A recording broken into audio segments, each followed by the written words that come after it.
Well, we're back with some confrontation, a bit of coffee as well, and thank you very much for being so patient, because it's been a year since I've last posted anything for a Temple of the East. It's been quite a sad display of content and output for a number of reasons. One is that I haven't had any time to do anything related to confrontation, and which has been a real shame, because I'll overlook at my projects on my shelf over there, and there's some just unfinished business that we need to attend to. Hopefully in 2025 and going forward, more regular content will be available. And of course, I didn't really have anything to show you, because what's the point of creating content if you've got nothing to show that's new? Now, what I do have here today is something that my sister kindly sent over to me from Australia when she came to visit Japan. And I have some catalogs, and I had this beautiful set. Now, unfortunately, I'm not a millionaire, and I'll probably never be able to afford Paul Bonner's artwork. So back during the, I don't know, mid-2000s, whenever it was, before Rackham closed, I made sure I picked up a copy of this, because I just wanted the box art cover, because it's my favorite painting. Like of any other painting, any other genre, medium, it's my favorite all time. I think I just fell in love with this this artwork that Paul did. It's just got this incredible arrangement and composition. It's got this sense of depth, which is incredible. The background just takes you in. It just sucks you in, I think, into this incredible scene between the Red Lioness and, I think it's the Great Crane, I think, is the undead guy of Acheron.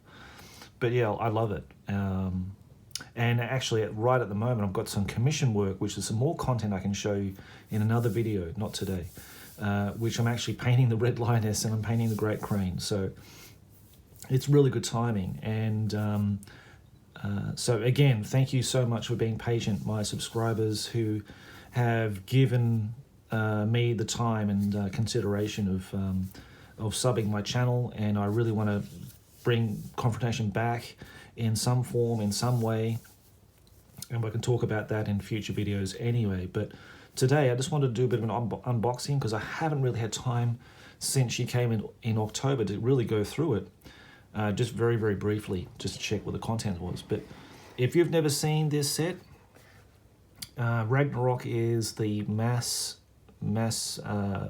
tabletop game. So, you know, confrontation is the skirmish game. This brought your armies of confrontation to the tabletop in I won't say ranked up formations, but I think you can keep them fairly loose and ranked up at the same time. So, ooh, okay, looks like the binding on this is has been just creaking and cracking there. It hasn't been opened up for many years, like literally since like the early 2000s.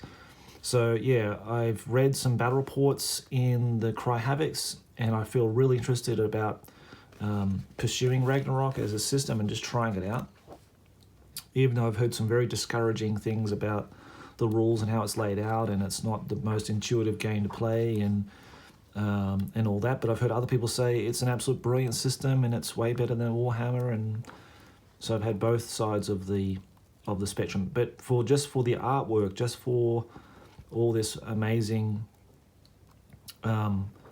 immersive content that some stuff I've never seen before in here as well, especially that bit of artwork there, because this is all from Confrontation 2, of course. It's been dragged into Ragnarok, and then it soon became the 3rd edition Confrontation, and then Ragnarok. I think this is the 1.5 edition anyway. The English version is the 1.5 from the previous original French edition. So that was kind of like the Arclash book, source book. Sorry about the quick flip through, but I really didn't want to make this video too long, as I haven't really studied the contents. I've not read these books, but just a quick flip through. But they're still in really good condition, thankfully. And just again, that cover is just amazing. So And I hope to actually play it. Oh, a bit of creaking, and yeah, the binding is obviously gone. The glue, I need to re-glue that. But that's part and parcel of a book that's so old. So I'll be very careful.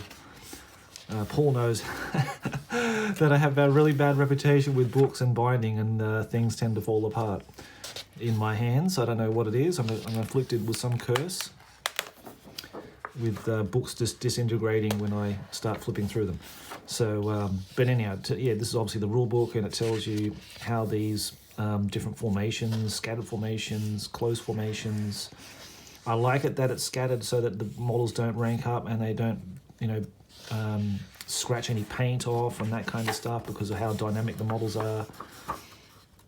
But the rules look really interesting with their orders that you can give to your units, and then I think you're sort of vying for initiative, and I think it's like an alternate activation game, which appeals to me as well. So yeah, there's lots of things to like about it, but there's a lot of things sort of untapped and undiscovered in it. So it's very new to me, and there's no kind of videos covering this game. There's very little information relating to the game. Only just bad comments related to the rules and how badly it's laid out, and it's very hard to work out. So I'm sure someone's written like a PDF or like a Word Excel sheet or something summarizing the rules for this game. I'm pretty sure there is. So you probably need that to accompany it in order to get a sort of a smooth flow to the game. But the books are beautiful, and I'm just glad and very, very happy that they're now here in my hands and on my bookshelf, so I can look over there and glance over and think, oh yeah, I did enjoy doing my confrontation stuff when I had it and when I have it. But then just getting to it is just the next problem for me, and I'm going to try to work out ways of tackling that come in the new year, and so I can get some more steady and frequent and regular content for you guys.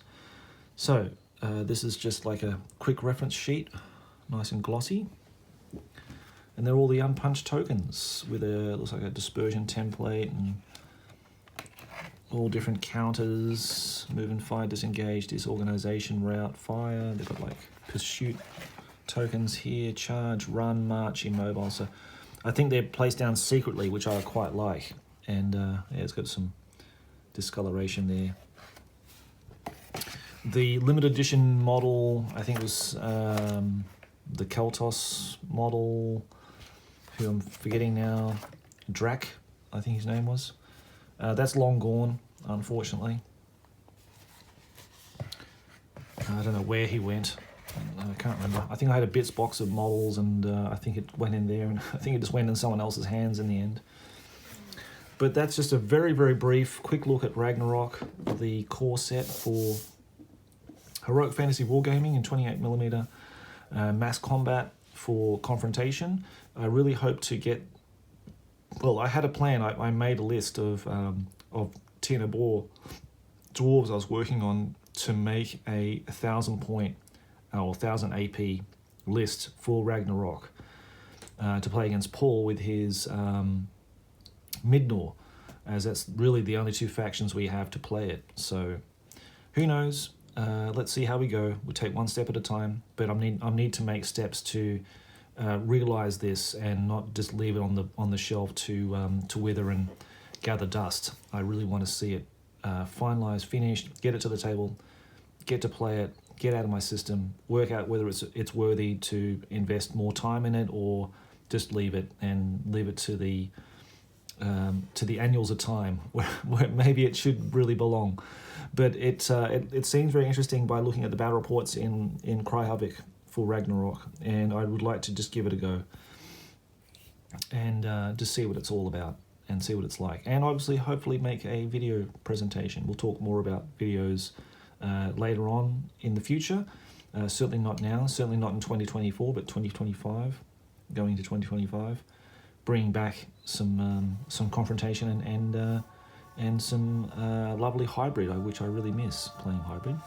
But thanks guys for sticking with me for now, and look forward to some more regular content coming soon.